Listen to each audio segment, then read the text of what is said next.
Bueno, ayer en Colombia se celebró la independencia, o mejor dicho, la presunta independencia. Y digo presunta porque durante 300 años fuimos colonia española y los siguientes 200 república.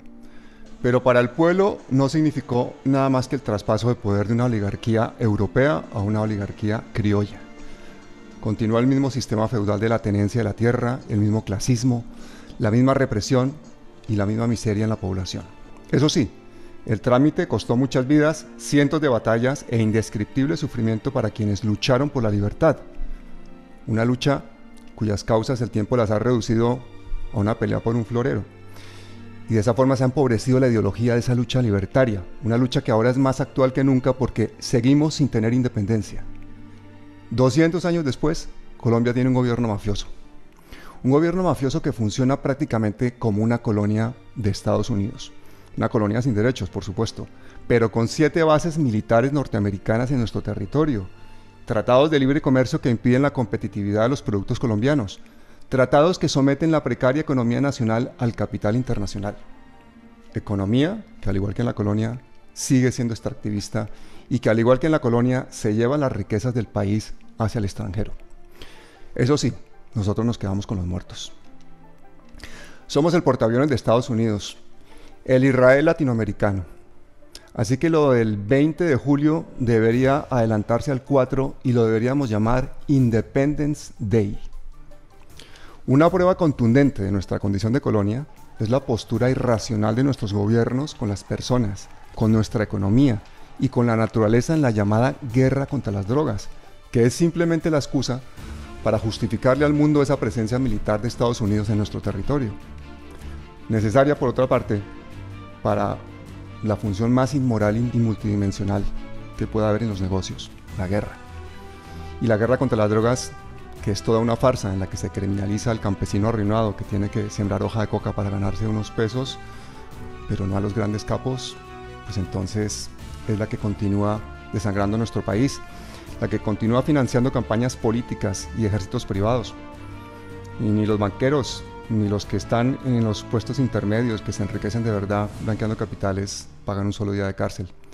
Y esta semana murió el gran periodista Germán Castro Caicedo, a quien desde aquí rendimos un homenaje, que una vez dijo que para acabar con el problema de las drogas habría que conseguir coserle la nariz a los gringos. Y es que en Independence Day pasaron muchas cosas: represión, violencia en las calles, puñaladas entre presuntos progresistas en el Senado, elección de la presidenta de la Cámara relacionada con el narcotráfico, algo que ya parece un prerequisito para ocupar cargo público en Colombia. Incluso hubo entretenimiento para los amantes de la ciencia ficción, que pudieron escuchar un relato imaginario de un presidente que ha batido todos los récords históricos de impopularidad y quien no parece ya tener sentido del ridículo ni de la vergüenza, pues tuvo el descaro de pedirle a un Congreso al que desaprueban la inmensa mayoría de los colombianos que aplaudiera a una policía cuyas decenas de crímenes sobre su propio pueblo han dado la vuelta al mundo en estos días. Pero tal vez lo más importante que pasó en Independence Day fue la apatía de la población. Una población que cuando morían 6 personas al día por la pandemia la tenían confinada, y ahora que mueren 600 va libremente a producir. Una población preocupada por la salida fascista a la crisis de este gobierno de capos que ven peligrar su impunidad, y por eso reprimen el pueblo a bala y criminalizan la oposición y provocan a los manifestantes o infiltran sus protestas para poder declarar estado de conmoción interior, porque su objetivo final es que no haya elecciones en el 2022, y si las hay, pues tendrán que robárselas otra vez. Los que saben leer al país saben que hay que darle la vuelta, como le han dado la vuelta a las banderas, porque el país está al revés. Y otros dicen que hay que cambiar el eslogan del escudo, y donde pone libertad y orden, deberíamos poner resistencia y libertad. Y eso, en un pueblo como el colombiano que ha sido tan apaleado, son palabras mayores.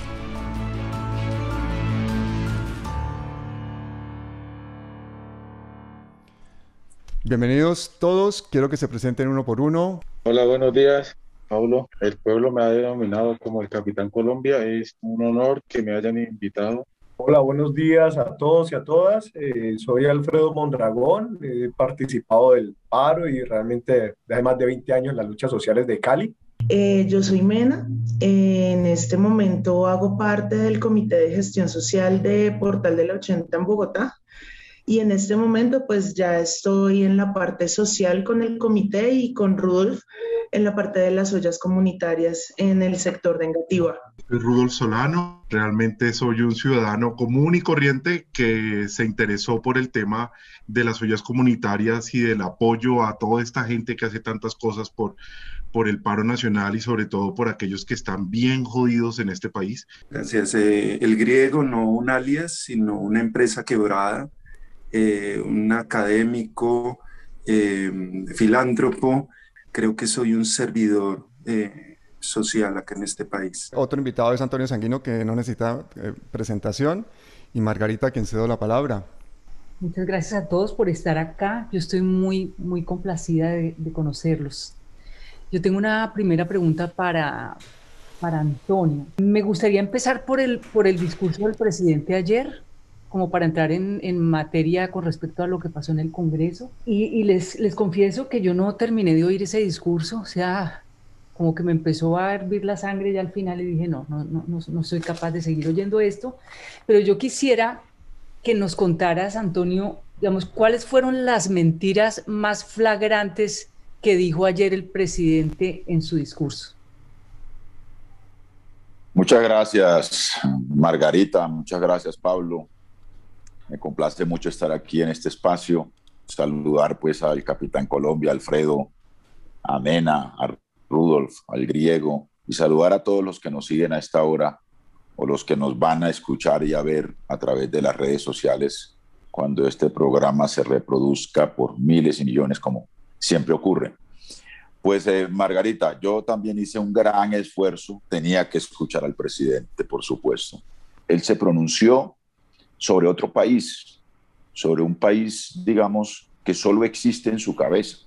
Y voy a decir por qué. Por ejemplo, el presidente Duque cree que, y así, o nos quiere hacer creer, que la gestión de la pandemia ha sido de las mejores del mundo.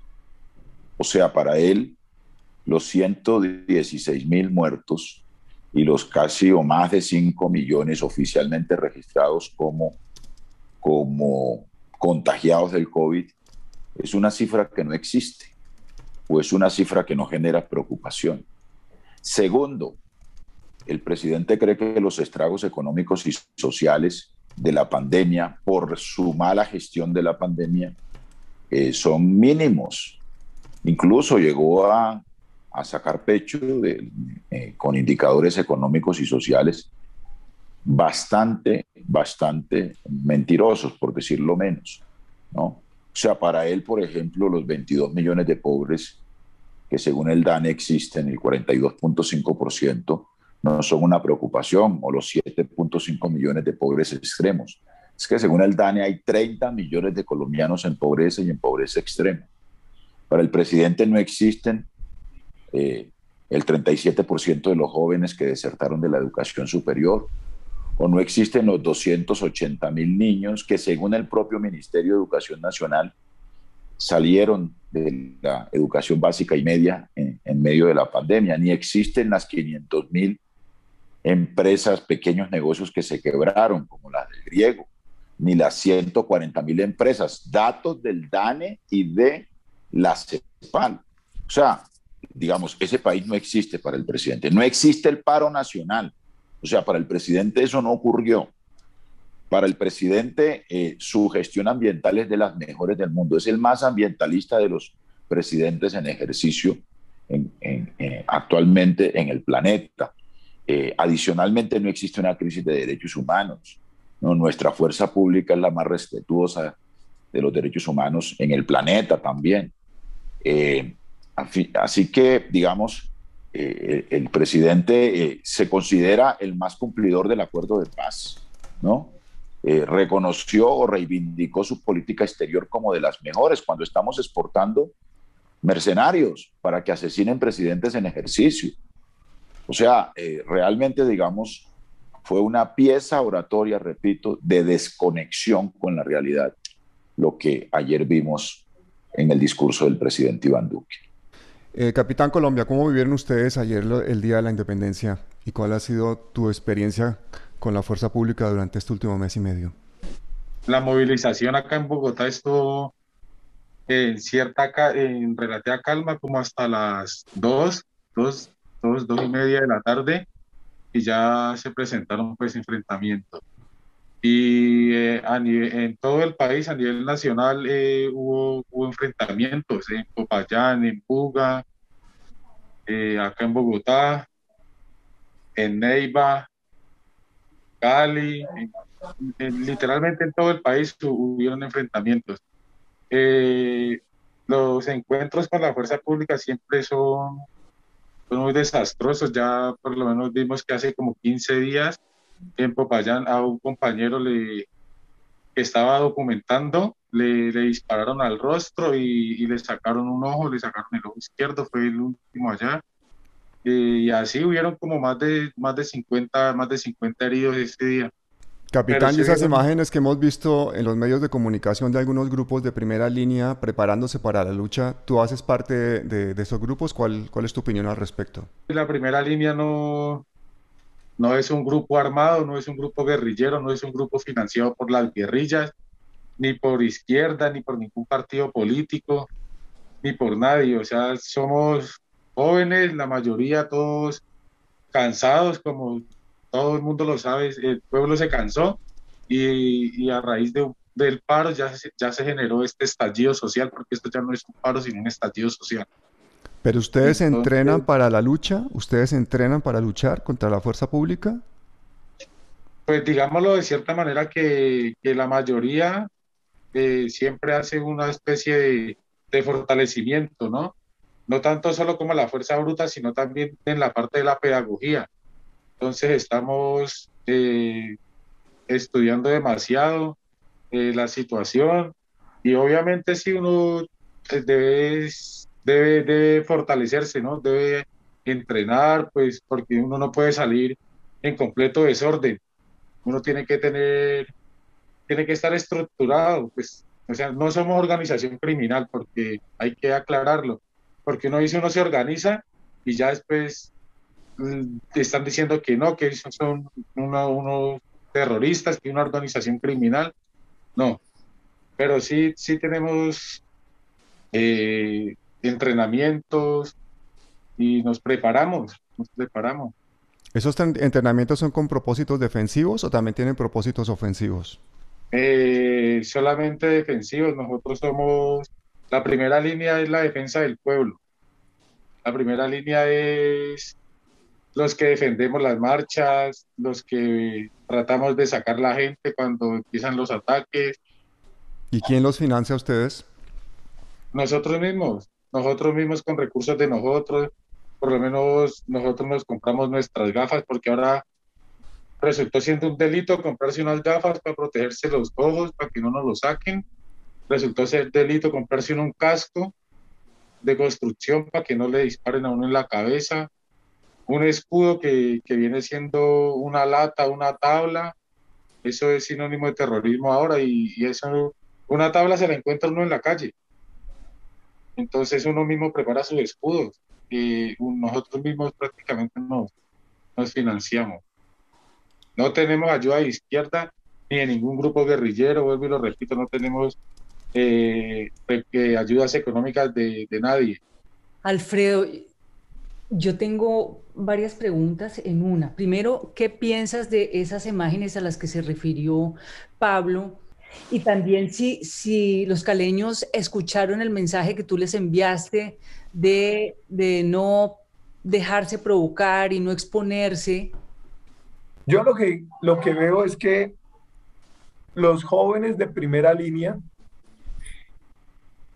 yo creo que no deberían atribuirse a sí mismos simplemente una condición de choque, porque los jóvenes, su capacidad no es solamente soportar, porque además ni las gafas de los jóvenes de primera línea, como en la tabla, pues, que dice Capitán Colombia, que todos hemos visto eso no los va a proteger de tiros de fusil, y en Cali le han dado bala de fusil a los jóvenes,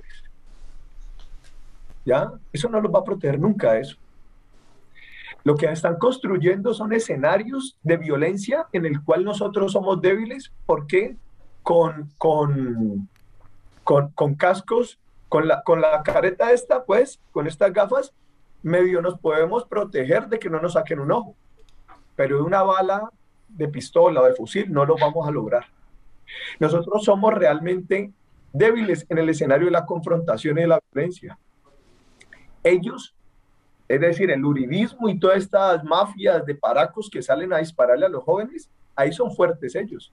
Y empezaron a salir videos y me decían, Alfredo, están llegando manes armados a sacarnos de los puntos, nos sacan a bala, ¿ya? Y se quedan ellos haciendo fechorías.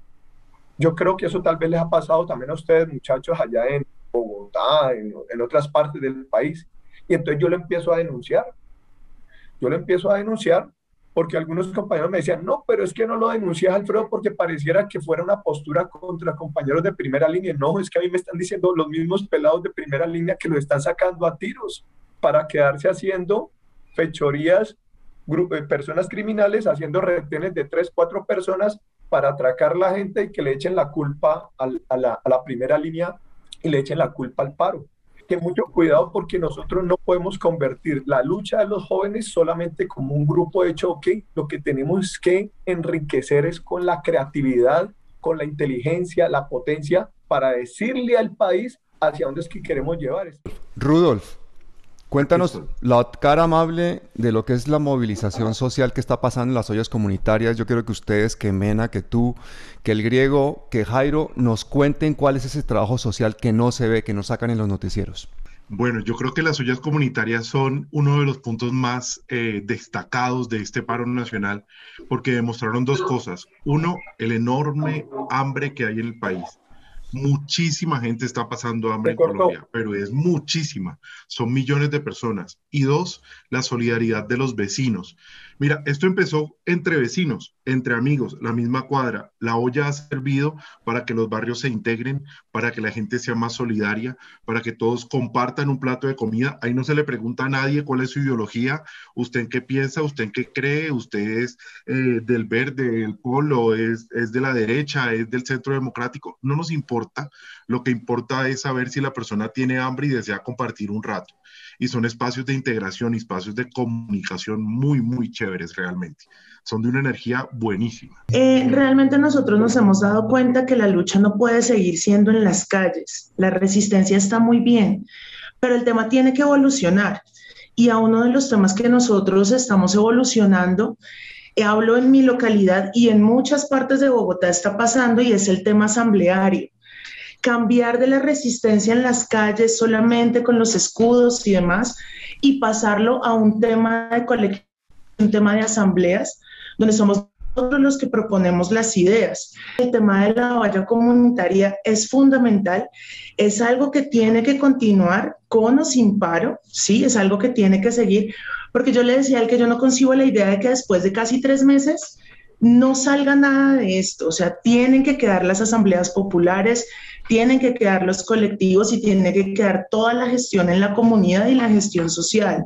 La olla se tiene que convertir en el foco de capacitación, de enseñanza para jóvenes, para adultos, de cultura, de arte. Y esa es una forma de protesta que nosotros queremos exaltar, porque ya ha habido mucha violencia. Pues yo estoy aquí gracias a que Rudolf me invitó, y pues le ayudo con la parte logística, digamos, del transporte, y ha sido una experiencia muy bonita y muy enriquecedora, pues para mí, para mi familia y pues para la gente que visitamos. Uno encuentra en las ollas, como dice Rudolf, mucha alegría, mucho compartir, mucha solidaridad. El sábado pasado que estuvimos pues uno de los puntos fue Usme, y pues que tuvimos la oportunidad de donar una olla, la alegría y la emoción con que esta gente recibe eso es de verdad muy, muy gratificante. Y con respecto a lo de los muchachos de la primera línea, como alguien lo decía ayer en Héroes, en un cartel, yo creo que hay que canalizar el odio de estos muchachos, que es que, o sea, con tanta represión, estos muchachos están llenos de mucha rabia, mucha ira, pues con mucha razón también. Entonces, pues hay que tratar de, ustedes que son líderes y tratar de canalizar todo este odio y todos estos sentimientos en cosas como dice Mena, en cabildos, en asambleas, que esto termine en algo que sea para siempre, lo mismo que las ollas comunitarias. El griego está por ahí. Yo quiero saber cómo es tu participación en concreto en este momento o en las primeras líneas o en la resistencia en general. Hay gente que cae a una marcha y hace parte de una primera línea y piensa que todo estalló hace 2 meses y medio. Y resulta que detrás de esto vienen unos trabajos de organizaciones sociales, movimientos sociales. Esto, digamos, esto no es que esté preparado, sino que esto se viene buscando. Se viene buscando hace mucho rato un estallido social, que la gente se concientice. Trabajo mucho en la parte organizativa. Ahorita se hizo una convocatoria a nivel nacional de la Gran Avanzada. Se tuvieron 15 días de reuniones por línea independientes. Se hicieron reuniones, de pronto no todo el mundo lo sabe, de pronto las mismas líneas no lo saben, porque este trabajo se hizo únicamente con los voceros. Para mí esto solamente es un comienzo de lo que se va a desatar en Colombia. Yo anoche les decía a los pelados, no arriesguen sus vidas. Hoy no será la noche de la insurrección, no será hoy. Cuando nosotros tengamos total organización en el país, de la manera más táctica e inteligente y sin una bala, vamos a derrocar todo el paramilitarismo y el narcoestado que hay aquí en Colombia. ¿Cómo se hace eso? A mí me preguntan en los balances, ¿cómo ha visto el tema del paro? Yo, esto ni es un paro y me alegra que la gente ya lo empieza a ver de esta manera y lo veo como un fiasco en el momento que aparece un muerto. Se llame policía, se llame ciudadano, como se llame, esto es un fracaso.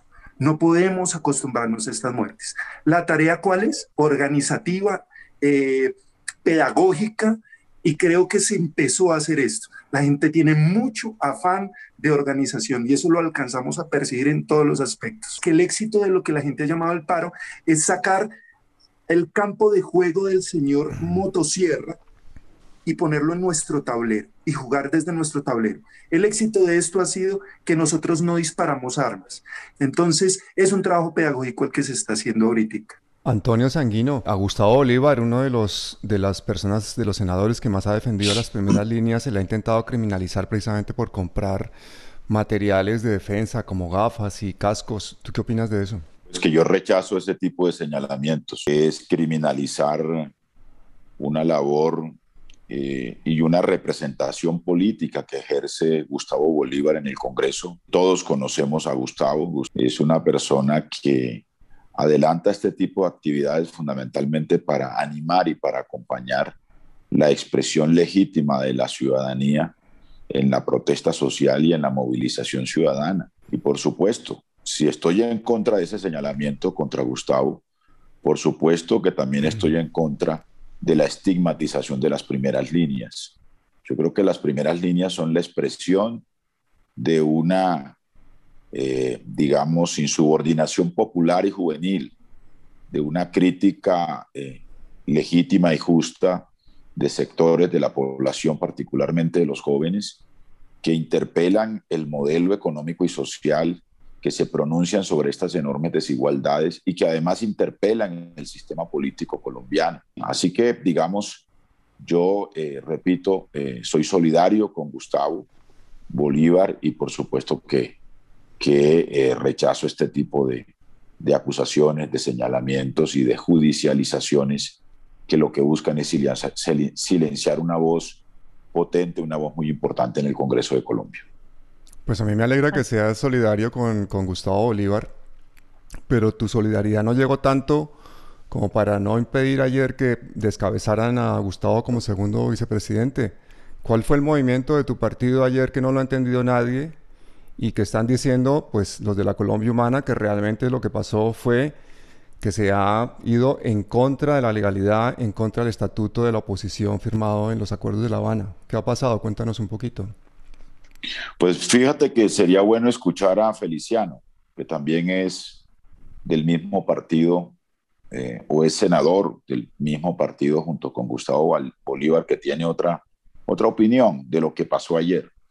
Voy a resumirlo porque seguramente, digamos, aquí nos vamos a ocupar de temas quizá más trascendentes, pero digamos, sucedió que para la presidencia del Congreso había dos candidatos. El candidato Juan Diego Gómez es un candidato, su familia está acusada de despojo de tierras, es un candidato que acaba de hundir el proyecto de ratificación del Acuerdo de Escazú, es el autor de un proyecto contra el vandalismo en la protesta social, o sea, es el autor de un proyecto que busca limitar la participación ciudadana con cosas como, por ejemplo, si tú vas a hacer una marcha en Colombia según ese acuerdo, tienes que solicitar una póliza ante una aseguradora, ¿no?, para que te den el permiso, porque si ocurren algunos hechos de violencia, pues quien hace la marcha tiene que pagar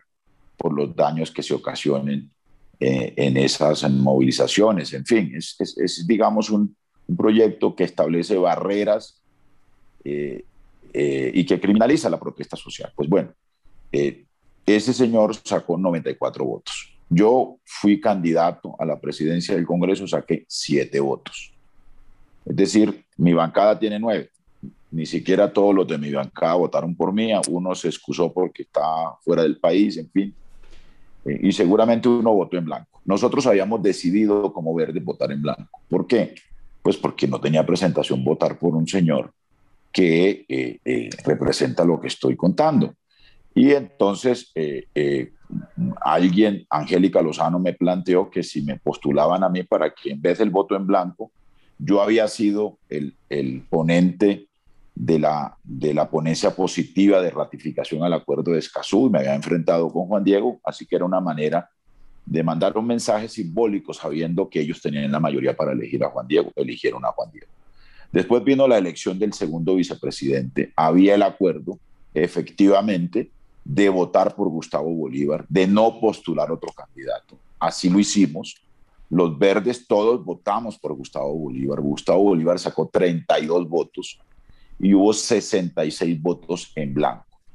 Resulta que las mayorías que votaron en blanco, ¿no?, que habían recibido los votos de Bolívar y de buena parte de la oposición para elegir a Juan Diego, que no votaron por mí, pues le hicieron conejo a Bolívar y votaron en blanco, y con eso bloquearon la elección de Bolívar.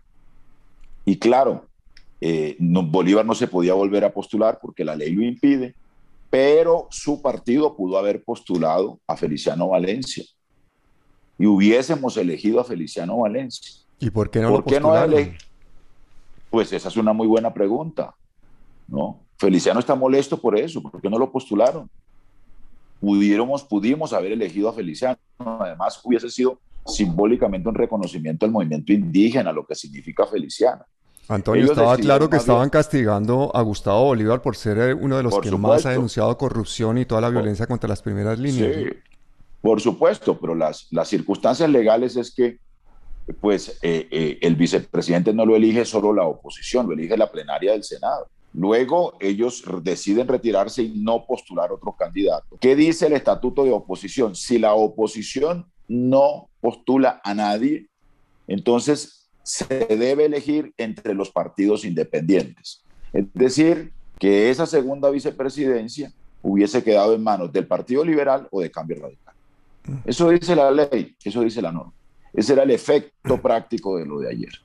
Así que, digamos, yo particularmente voté por Bolívar, yo cumplo los acuerdos, acabo de postular, no me aceptó a Feliciano Valencia como presidente de la Comisión Segunda. Nos eligieron a Paola Holguín del Centro Democrático. Pero yo he sido una persona, digamos, que he tenido una conducta que el país conoce. Ayer hice una intervención, ¿no?, absolutamente crítica del presidente Iván Duque y del uribismo, como para que mi amigo Gustavo Bolívar, a quien yo le tengo un aprecio inmenso, ¿no?, estamos juntos demandados por Paola Holguín, además por defender a los jóvenes que han perdido sus ojos en las protestas, ¿no?, me venga a decir que yo soy uribista o que yo soy verde uribista, ¿no? Eso no es fraternal en este debate. Entre otras cosas porque nos vamos a necesitar. Claro.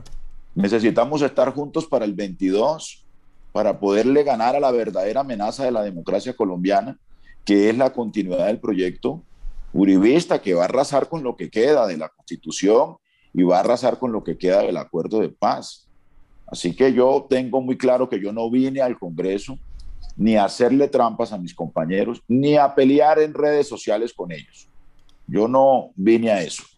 Yo vine a representar unas ideas, unas causas y unas ciudadanías que quieren un cambio y una transformación en el país. ¿Qué responde Gustavo Bolívar a eso? Él dijo que no, que ellos no se iban a imponer a nadie y que era él, y bueno, pues eso es muy respetable. Hay un video importante que sacaron con Alexander López ayer, que contesta y dice básicamente que es lo que se ha sentido es totalmente defraudado por el Partido Verde, que se han visto las intenciones, que era una jugada premeditada, que sabían que se iba a hacer un voto en blanco, que ellos tenían una segunda opción y que en el último minuto han presentado un candidato, etcétera, etcétera. Ese video hay que verlo, yo creo que ese es otro debate.